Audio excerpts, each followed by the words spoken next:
Hi, I'm Circe Olson-Wessner, the founder of the Museum of the American Military Family and Learning Center.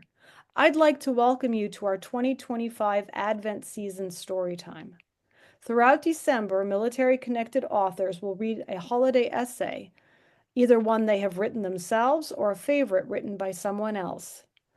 We're glad you've tuned in for a few minutes break from the hectic holiday season. Today's story is called Ingenuity Christmas Style by Cathy Sydlo Wilkes.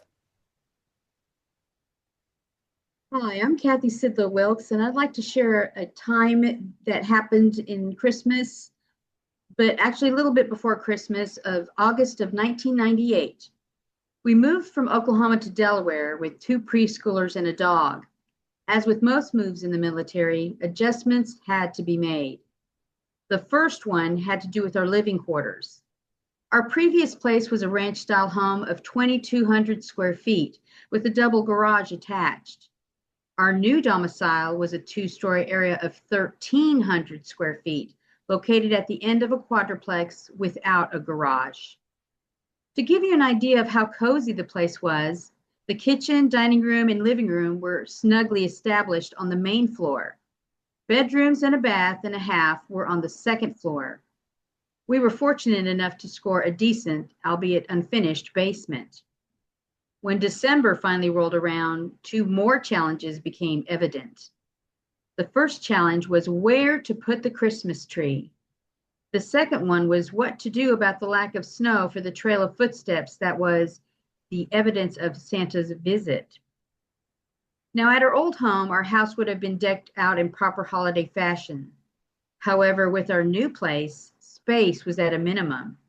Most every wall or piece of furniture was already committed to a space. When I first assembled the tree, the branches really stuck out and obstructed the path from the only place it would fit between, our china cabinet and matching buffet. Then it dawned on me that people really don't see the whole tree, so I put together the front half and backed the tree up against the wall. To help round out the theme, I created a fireplace on a large piece of brown packing paper to go behind it. The second challenge was the evidence of Santa visit. We had a tradition where the kids would see a trail of white footsteps leading from the fireplace to their rooms. The trail was created using a cardboard template of a shoe print. Inside of the cutout was a loose sprinkling of baking soda and glitter to represent snow. Now, when we lived in Oklahoma, snow was usually present, so the association was easy. However, our first year in Delaware turned out to be a seasonal anomaly. Snow was nowhere to be found on the forecast for that month. How could I explain to the kids how snow was in the house when it wasn't outside?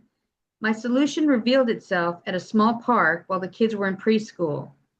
Pine needles and pine cones made sense as something that might be tracked in. So I gathered some of those in a shopping bag and hid them before I collected the kids. In the wee hours before Christmas, I was able to spread those and glitter on their designated path from the back door up to the stairs to their bedrooms. As a testament to the flexible nature of military brats, my kids were delighted to see Santa's trail and thought nothing of the absence of snow. From their perspective, it made sense that these bits of nature were part of the foot tracks and the glitter made the magic bona fide. Mission accomplished. Traditions remained intact, and thanks to being able to improvise, adapt, and overcome, family style. Wow. Thank you, Cathy, for sharing your story. That was delightful.